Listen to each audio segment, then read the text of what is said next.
It was a duplex that was in very bad condition. We had no running hot water in the kitchen for nearly 5 months.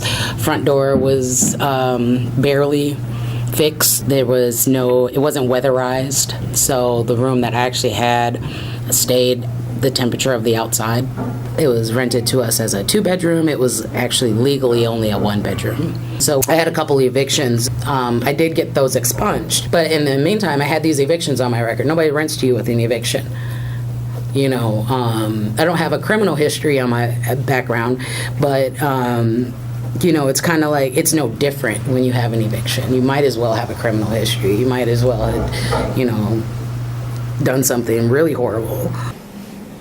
So I came to a point of unemployment.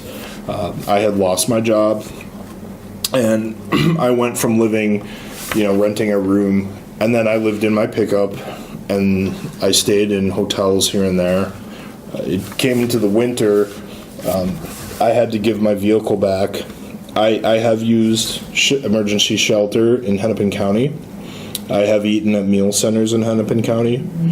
And the interesting thing for me there is I look at the kind of political will that exists in programming and housing for people who are like me.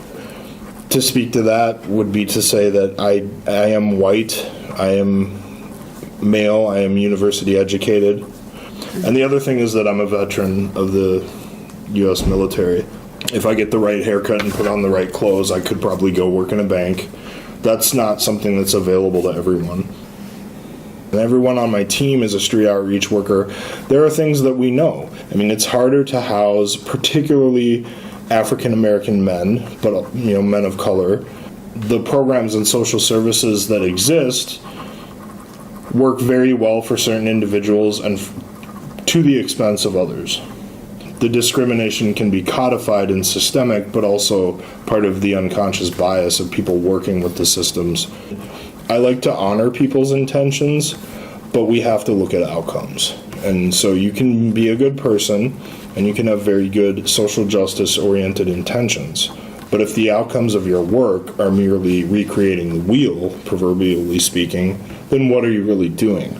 I think that if more people are really intentional about their individual role within that, it can be impactful.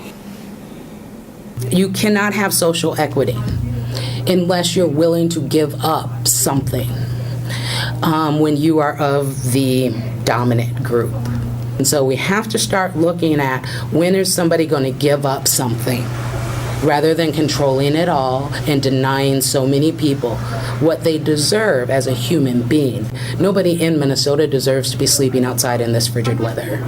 Nobody needs to be going without a meal. And I think that we need to start talking about the damage our society has caused on the soul of the human being. When you don't fix the soul, you can't fix the community.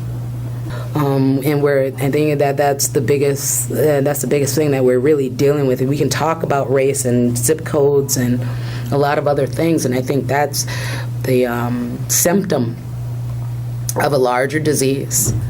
And I think that we have to start breaking that down a little bit.